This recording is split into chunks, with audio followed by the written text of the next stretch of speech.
I was trying to reflect on the differences between what I felt yesterday versus what I felt in 2016 when we found out just how committed we are to patriarchy and white supremacy, and especially my group of people. Absolutely, like, not only did it again, we did it worse. The popular vote, the popular vote, the popular vote. So anyway, I didn't make any videos yesterday because I just wanted to, first of all, take a beat and like feel this and not go on the internet with a dysregulated nervous system, especially as, even though one of the people who is, like a victim of patriarchy and literally had the most powerful voting bloc in the United States, the biggest voting bloc. My people, everyone has a legitimate reason to be pissed at us and not trust us, right? It doesn't matter if we voted for Kamala. It doesn't matter if we talked about voting for Kamala. Whatever we did, it was not enough. We didn't do enough. And people have every right to be pissed at us. But today I saw a post. Like, most of the men in my life were silent yesterday, and I'm kind of glad because I was like, I don't want to hear from y'all. I don't want to hear from y'all, even if you voted the way you were supposed to. And this popped up on my Instagram today, and I was like, yep, that's why. Remember Aaron Paul? I always loved the way he talked about his wife. And how, I think she has like an organization. I was like, oh, he seems to love his wife, blah, blah, blah. And of course, anybody who watched Breaking Bad, which, by the way, I think I want to break that show down again, because I think that show is one of the reasons why we are here. Jesse Pinkman sucked. He sucked. But he was like the nicest one, but he literally got like a mother hooked on wrongs. God, anyway. This man went on the internet and had the audacity to do a video being like, hey, everybody, whatever side you're on, I hope we can come together and all this crap. And I'm like, well, who did you vote for? Because now I'm starting to think you probably voted for the other side that you are trying to have, want everybody to like have grace for. We're in this together. No, we're not. Let's not lose sight of that. Yes, we should. Is all this like really like annoying, condescending, like, I mean,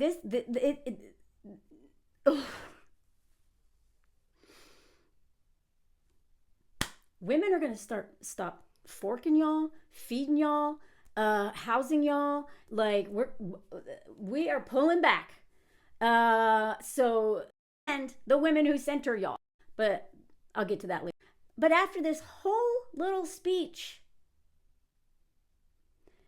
it was a paid ad for this stupid product. I'm not even gonna tell you what it is, because I don't want you to get it, because he'll probably get more money for getting this dumb product. But he was like, I'm taking the post was so gross. I'm taking a digital media break. I think we all should. Screw you, bro. You take your little break and hang out in your mansion with, Birdie or whatever you call her, and your beautiful friends and your kids and whatever, and just take a media break. While everybody else who's going to suffer from the consequences of this gets to work trying to clean up the mess and plan, is it 3 months or less, to prepare for the worst case scenario. Worst case scenario, and then 4 years of it. But anyway, this man's trying to sell us a phone. He did this whole speech, we should come together, love, joy, blah, blah. Time to take a digital detox. Sending love and gratitude to everyone out there. Now is the time more than ever to keep my phone down and my head up. This is exactly what white women sound like. When we're like, whatever side you're on. It's like, no. What we did was so violent. So violent. And I've been talking about this for a while, but I think I need to talk about it more. Is how white women especially seem to think that somehow, if it's just because it's not physically violent, that it's not violent. It is so violent. That vote was violent. Whether it's a not voting or, a protest vote to teach them a lesson. Great. people are going to die from this lesson. Like what? Anyway. So, like trying to console anybody, especially as a white woman, didn't seem appropriate. Like we have work to do. We have a lot of work to do. But one of the things that I personally will not be doing anymore is focusing entirely on the red flags in men without also talking about red flags within us as enablers of men and enablers of women who center men. Because even if you are not dating anybody, even if you do not have a man in your life, you are probably somehow cleaning up the mess of a woman who will not decenter men, and therefore enabling her, and therefore enabling a man by proxy. And I've been working on this part for a while in my personal life. Most of my friends do not have in that situation, but family, like in some way, whether it's through family or like a community or a job, like no matter how much you decenter men in your personal life, and work on that patriarchy, which is tied to white supremacy. And if you're not deconstructing white supremacy culture, you are not doing the work, and we will go nowhere. That's why I made that video the other day, but I think I'm going to bring it up more because clearly we are missing the point.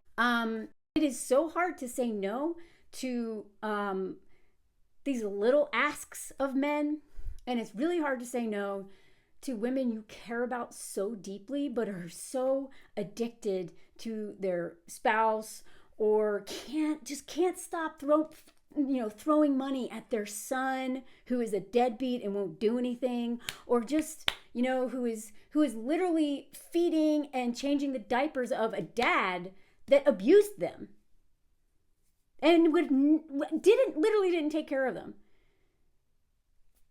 and yet are giving their labor, their time, and all that.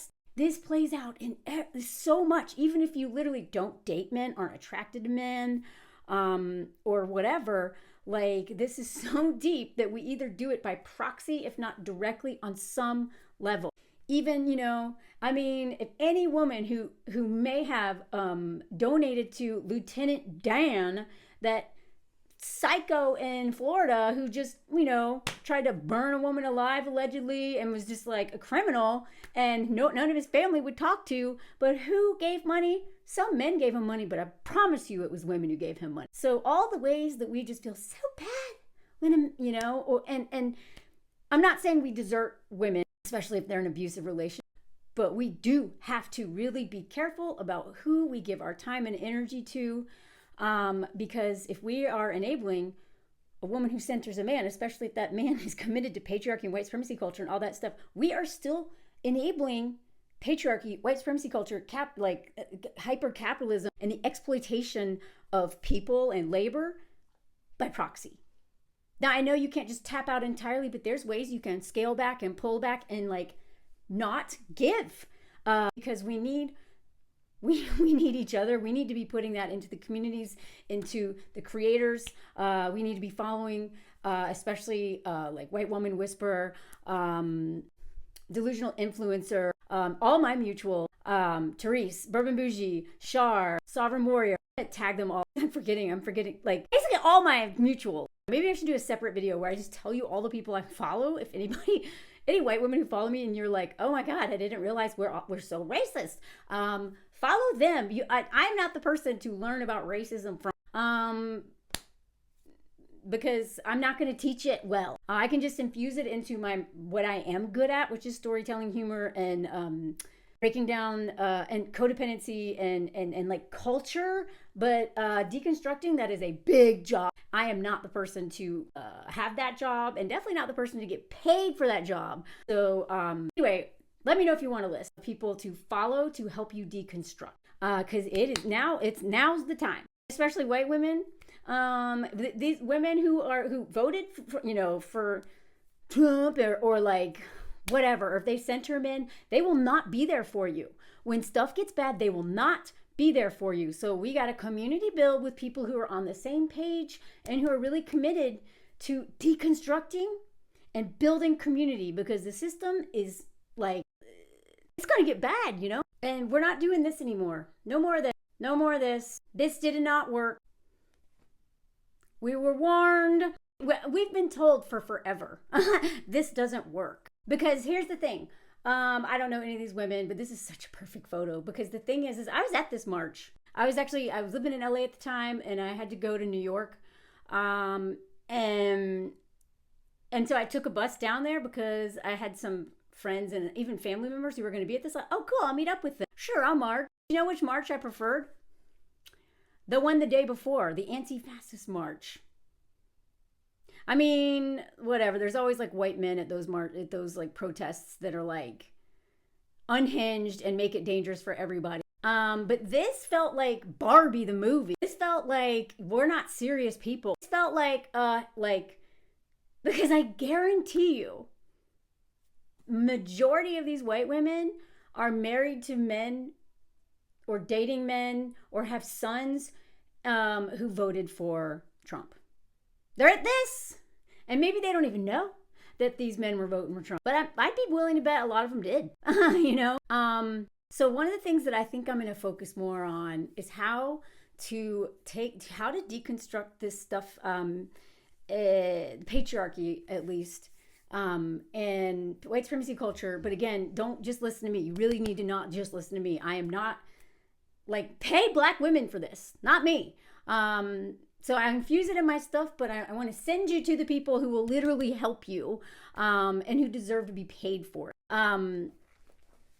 You know, I can help deconstruct patriarchy within ourselves, and how to decenter men, and how to really face codependency and this pick-me-ism, because this has been something I've been working on for a really long time. I'm still working on it. I will work on it till the day I die, because this stuff is so deep, y'all. Just like internalized misogyny, you know, it's like, oh, I'm doing pretty good. I love myself, la la la, but that little voice, that little demon voice in my head that's like, oh, look, you got wrinkles. Like, oh my God, like, oh, he doesn't even want to get on camera someday because I know I'm either going to get picked apart by you or me, right? So ageism, it's a whack-a-mole. It's something new every day. And it's the same thing with all of the isms, right? Didn't know I had so much ableism in me until I realized that I have like a chronic issue, and now have to like bring a cane where I go places and all that. Like, I'm like, oh wow, the world is really inaccessible. How interesting that I didn't notice till now. And whatever. So it's like, so much work to do, y'all. So much work to do. We all do. It's a never-ending process. But that's life, is growing and learning every day. So it's like, you're never done. There's no arrival moment. There's never going to be I've made it. Now I can just sit back and relax and be a good person, you know? I just remember this march feeling like, well, what is this really going to do? Like, you know, especially because there were so many like rich white women there. And I felt like a pep rally, not like we're screwed. You know what I mean? It felt like so much delusion. That's why this photo is so perfect. This will go down in history as like the most perfect photo of what the real problem is. I mean, in terms of women, but we play into what's wrong with men, you know?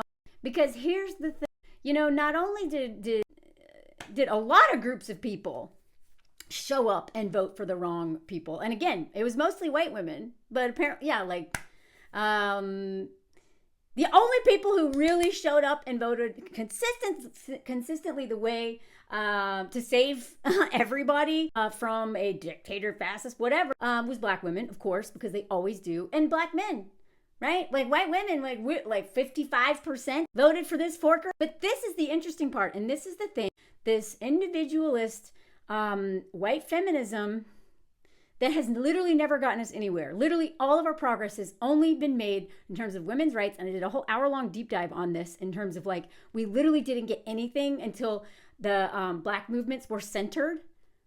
Like everything we fought for, we didn't get until like we became more intersectional. It doesn't work if we're this selfish. And here is another example of us doing it. Besides it being wrong and selfish, it's bad strategy. It's terrible strategy. But look at this. It's important to look at the states where propositions on legal abortion were on the ballot. In all of those, more people turned out to vote in favor of them than voted for Harris. So, Florida, where I voted, we needed 60% to turn over this 6-week abortion ban or whatever. We didn't make it. 57% showed up and tried to vote, get it overturned, but then just couldn't fill in that box for Kamala. Couldn't do it, wouldn't do it. Who do you think that was? I mean, maybe some men did that, but that was mostly white women.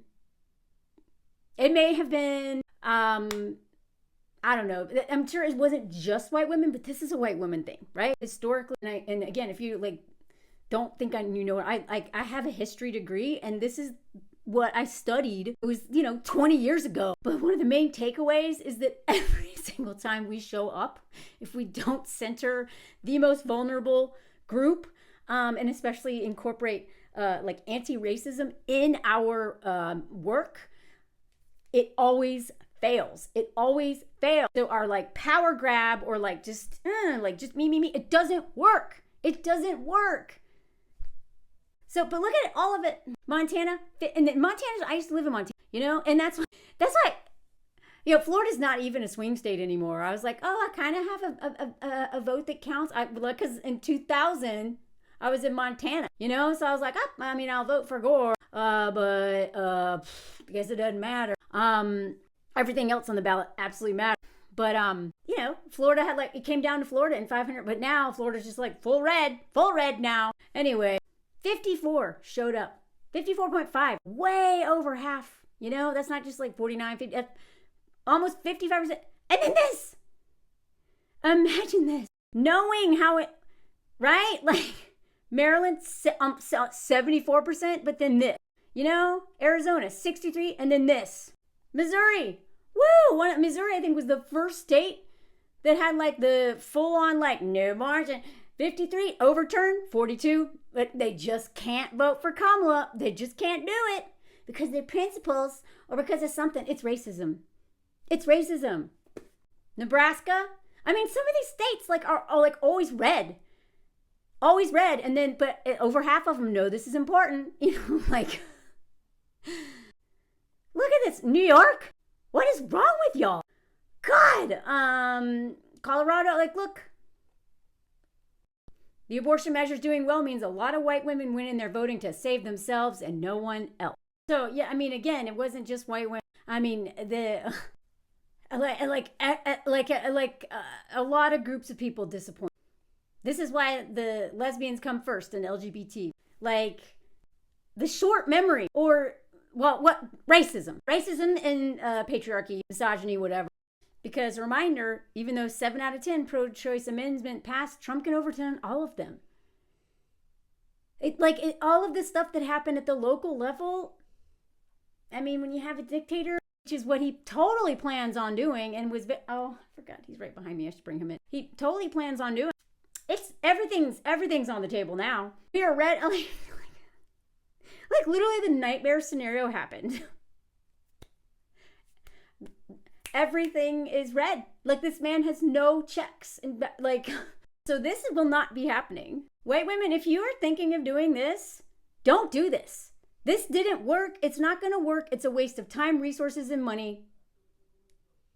If we really want liberation, we got to support, listen to, and learn from, and pay Black, Indigenous, and other women of color who can tell us what we are missing here, because we're still missing it.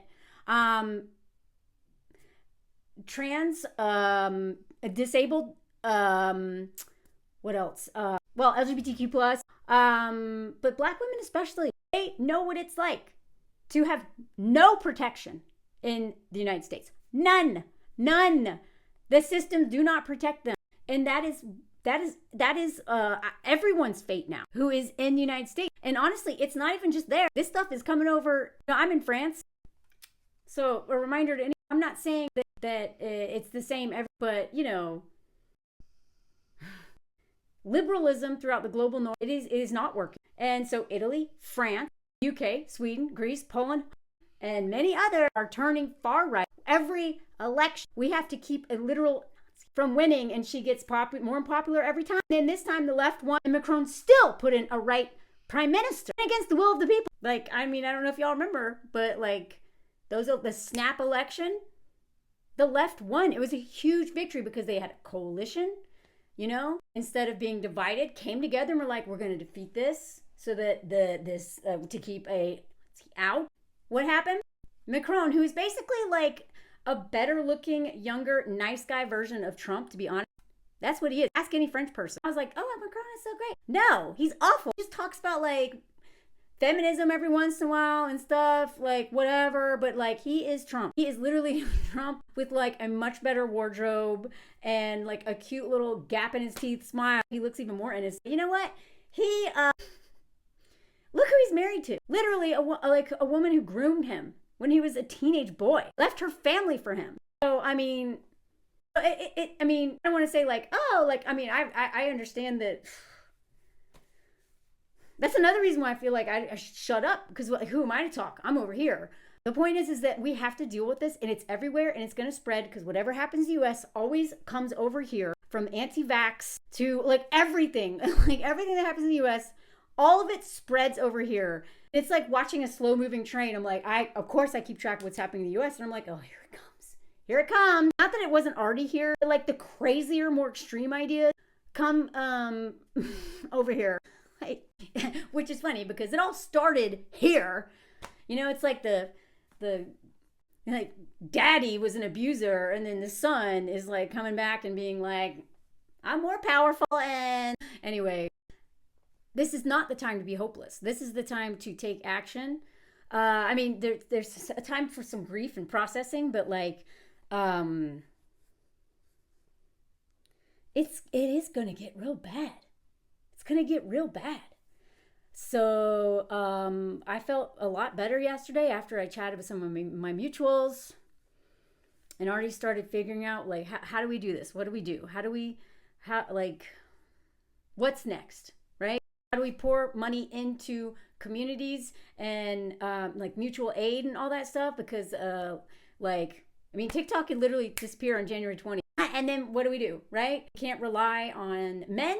We can't rely on anyone who centers men, patriarchy, white supremacy culture, and all that stuff. And we definitely can't rely on corporations, because who do you think, like, they operate in the same way? So, you know, I mean, I'll still do my stuff on all the platforms, but whatever. I'm going to share as I know, and try the best I can to share my own knowledge and resources. And I don't know, but all I do know is that isolating, defeatism, all that stuff, like it's like it's not gonna work. And putting on a little like pink hat and marching once, it's not gonna work. That's just like an Instagram photo, but it's not real work. This is long, continuous work. And I'm so grateful that I've been doing work for quite a while to build community. I mean, not just here in France, but also online. I have an online awesome community, thanks to the apps. But what if the apps disappear? I want to stay connected to them. So we're going to burn out. We're like, this is like what white women do. We're like, let's fix it today, right now. And then if it doesn't work, okay, well, I tried, and then give up. Can't do that. We do not have experience mobilizing, of movement building, of mutual aid and all that. You know how I know that besides history? Anytime I would put, especially once I got shadow banned on TikTok, which has been like a year now, only my old videos like go to the algorithm or whatever. So I just started putting like just my Venmo information. Didn't even ask anything, literally just put it there because people asked how they could support me. Do you know how many white women, every time I did that, I stopped doing it because I was so tired of having of hearing it. White women, always white women, would write my comments. What do you think, we should pay you?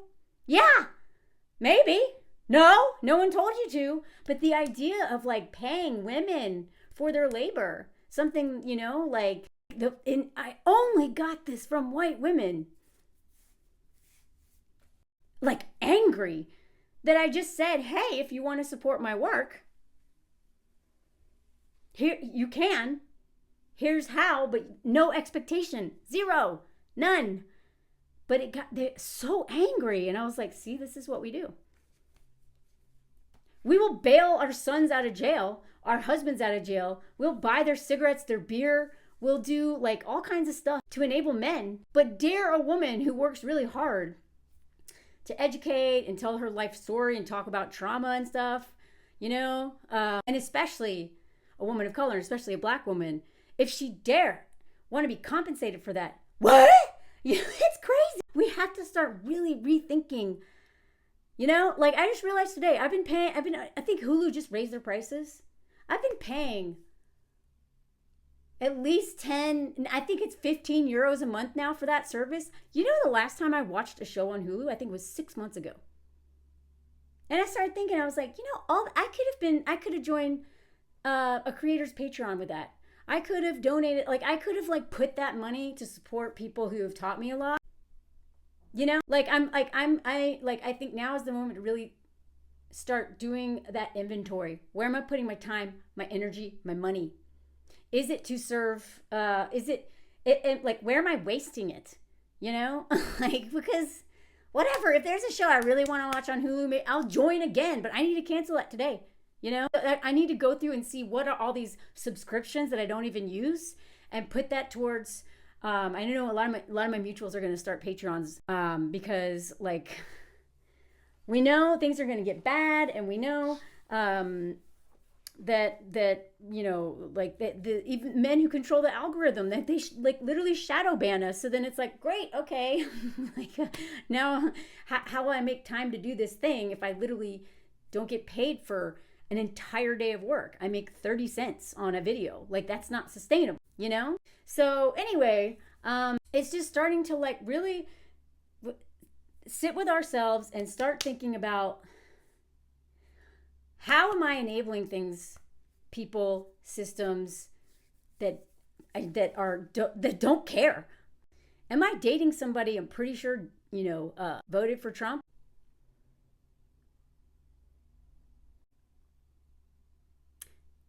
All the stuff you're doing for that man, and he would be okay with you dying? There's no way they don't know that. They can be, the economy, they know exactly. And if they don't know, then they don't care enough to learn. I personally think I'm going to start talking more about really in more the details of how a lot of people, a lot of women, especially survivors, especially, but white women, we really, we get stuck in the victim mode. A lot of us are so used to having dads just like Trump, or maybe brothers, boyfriends, husbands. We're so used to men like Trump that it feels familiar. Even if you didn't vote for him, are you married to him on some level? Because what are you doing? One thing I just can't stop thinking about is this case. And like I've said, it is just, there's so much about this case that you can't unsee. And this man, her husband, Dominique Pellico, was feeding her favorite treat every night in that ice cream, that special ice cream that he was putting drugs in. Was taking her to all these doctor's appointments, try to figure out why she's so sick. And that everyone thought she had Alzheimer's or whatever. Literally had STIs. And accused her of cheating on him, when he was the one bringing 100 men in over the course of 10 years in there to grape her without protection. I can't stop thinking about this. And then how this is really, though, a story about Inchmest. And how she is a survivor too, but we don't really talk about her. Photos of her in other women's underwear, drugged, put on the internet for people to see. Her own dad did that. He did that to his daughters-in-law, and also paid the grandkid to take photos. This was. And she still called him a perfect husband until she found out all this, even though he had been angry. Everyone walked on eggshells around. He'd been accused of rape more than once. Had already been caught putting phone under women's skirts before he got caught. Even held her up against a wall in anger. And I'm not saying this to victim blame, but what I am saying is that usually victims are also enablers. And so if you were enabling, whether he's molesting your daughter and daughter-in-law. I mean, she didn't know he was doing that. I want to be very clear on that. She did not know he was doing that to the family members. But also,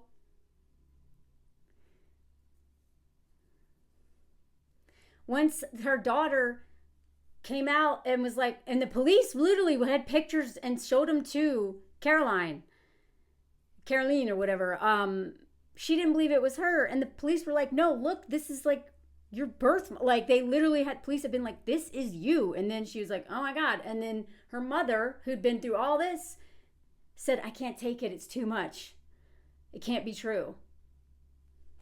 So I think I want to talk more about this. It's a very delicate, nuanced conversation, but usually survivors of SA, incest, DV, and all that stuff, we also have to sit with really hard feelings of knowing not only are we victims of this violence, this betrayal, all this humiliation, and all of this trauma, we also probably enabled and even put people we love in danger because of our like just not wanting to see the truth. And that is so painful. Ask any woman who has been a survivor of, hello, me, how hard it is to like deal with knowing women were not sometimes covering outright, and other times just being like, no, it can't be true, because of their own self-preservation, their own denial, their own fear, their own trauma, maybe from before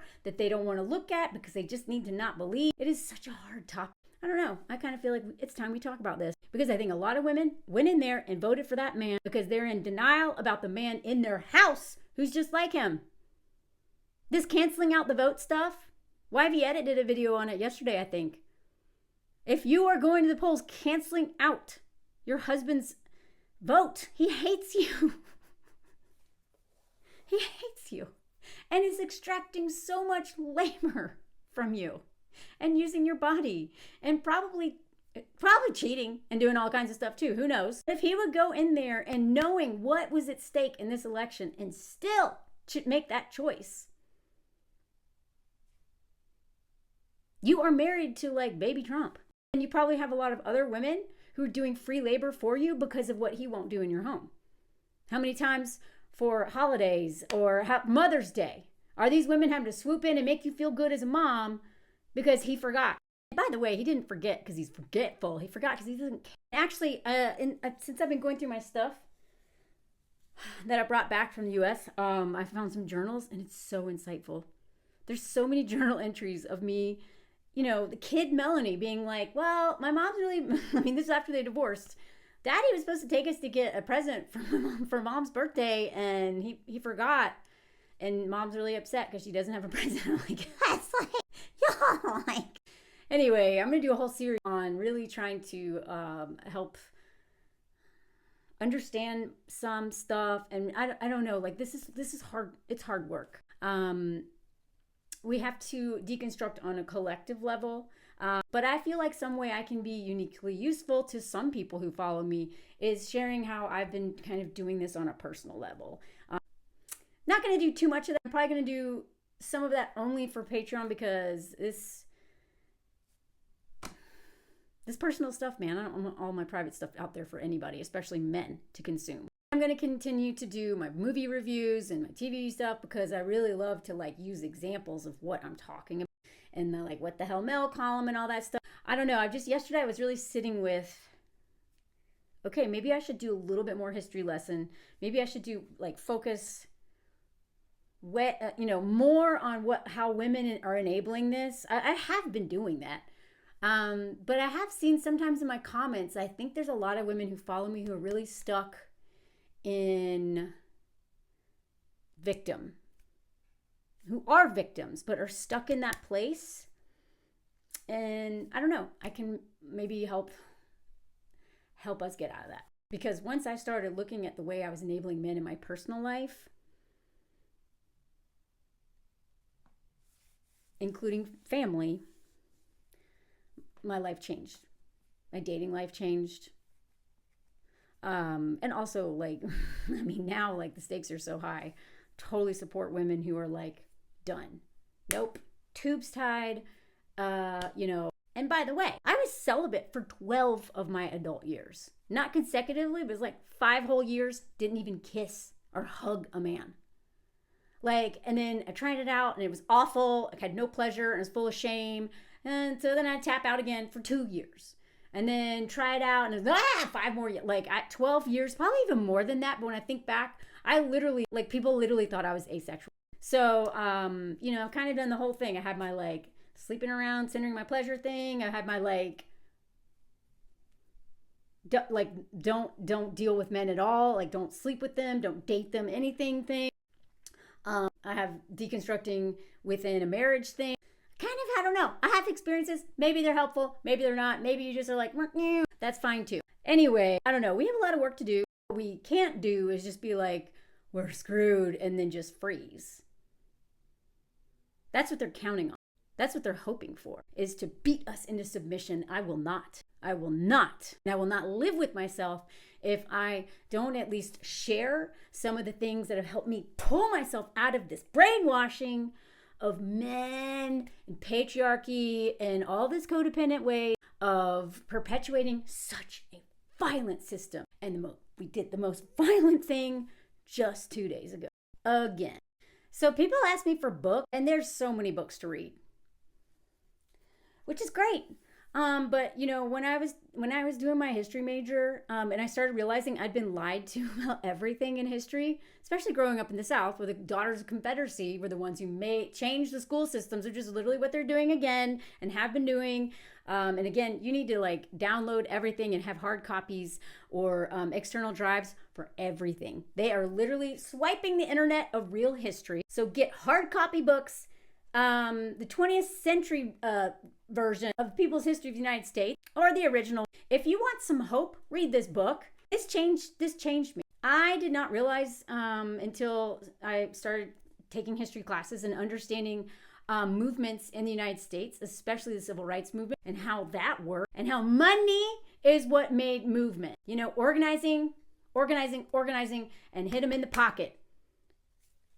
The Montgomery bus boycott, when I saw, like, God, y'all, there's, like, please, if you want hope, study movements that worked, were successful. White people, we do not have, like, much, white women especially, we don't have the community building and movement making and all that stuff. We don't have a lot of experience with that, at least not in a way that's not unbelievably selfish and centers white women.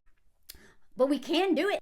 Learn how it was done. I learned so I until I started studying this stuff, I was just like, oh yeah, you know, like MLK, you know, like these men, one person did all this. And then when I found out about how much women especially were organizing and working their butts off. Well, not just women, but it's always women.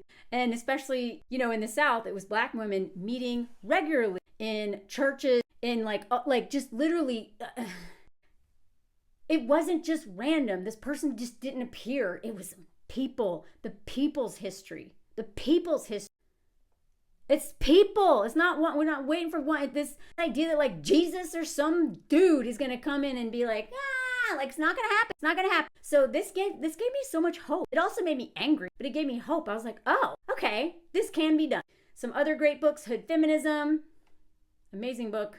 I mean, I read that this one is older. This was like in one of my history classes. Boom. Like, kick the door open, like, oh, wow, okay. Like, all of this plays into each other. I did a whole video breaking this down the other day, but if you want to read it yourself, this was in the New York Times. It's a great kind of summary of white women's role in these movements and lessons that we need to learn. The real history and how we sabotaged regularly, and we only made progress when we centered Black women especially, because we don't know what we're doing. That doesn't mean we rely on them forever. We pay and we organize and we do the work, but just the same way I think men who are trying to do this stuff, but they don't actually involve any women at all, I don't think they're going to get where. I'm actually going to do a whole video on that, because there's a part of my viral article, Men Have No Friends and Women Bear the Burden. There was a very telling interview that I did that got cut for word count that I think we need to think about in terms of men's groups, because a lot of these men's groups are great, but if they are not literally deconstructing patriarchy in these men's, they are radicalizing them, enabling them, and making them worse. So I will try to remember to do that video very soon. because it is very insightful. When I went back and read that interview, and I was like, dang, I wish this had been put in there. But it was like such a long reported story for, it was already much longer than it was supposed to be. So I understand why it got cut. I could write a whole book on that, but I don't want to. I'm tired of talking about men. They got to go fix themselves and pay women to help them deconstruct. We're not doing it for them. We got to, withhold labor, money, care, time for any man who is not putting that back into you equal or more. Any of these men who are just take, they're taking love and access and resources and money and time and labor that you could pour into people who would pour back into you. They're robbing you of that, and therefore they are robbing you of mutually respectful, mutually beneficial, mutually loving relationships because they're too selfish. They're just selfish. This is just kind of like a few suggestions right out of the. They were her property. If you are a white woman and you follow me and you really want to understand why we are where we are right now, we have to know our past. We have to sit with it. We have to deal with it. We have to face it. And we have to see how this system still continues, even though it may not look just like this. It's still there, clearly. Anyway, I don't know. This video is all over the place. Sorry. There's so much to talk about. I didn't even know where to start. So I just thought I'd start somewhere. Anyway. I don't even know what to say. Hold a lot of conflicting feelings all at once. And let's educate ourselves, prepare ourselves, organize, and really do the hard work that'll help us survive what's coming. It's going to hit everyone differently. The more vulnerable you are, obviously. So we're going to need people. They're going to need us, because the individualism and thinking a man is here to save us or going to care. You know what I mean? Always have a backup plan. Always have your own money, always have control over your birth control. I'm going to do a whole list. I think I do a whole video on the things that me and some of my mutuals are talking about on the live that we did last night, and some awesome ideas that they were telling me about that I was like, oh yeah, I hadn't thought about that. Of course. So I think I'll do a separate video on that. Anyway, yeah. Take care of yourself. This is a marathon, not a sprint. So we have to, action helps us to not fall into despair, but also you can't run full force sprint right now, or you will give up and then just go into apathy, and we can't afford that. Anyway, thanks for being here, and I don't know, have a good day. It feels weird saying, I don't know how to end this. This is a whatever. Anyway, take care of each other. Take care of each other and yourself. Sleeping most, the comment song. Sleeping most, the comment song. He's doing what he does best. Sleeping most. This is the comment song. Sleeping most. Not even a song. Sleeping most. Comment song. Sleeping most. I'm not very creative today. Sorry. Sleeping most. Comment song. Boring. Sleeping most. A comment song. But I could watch him sleeping every day. They come up running. They comment song. If you're new here, I do random stuff like this at the end of a video, and it is just because I don't know, maybe I need it. Sleeping Mo's the comment song. Sleeping Mo's comment song. Take care of yourself and others, except men and women who center men. Hey, sorry, but I don't think I was hard enough on him now. Anyway, bye. Let me know if you heard the comment song.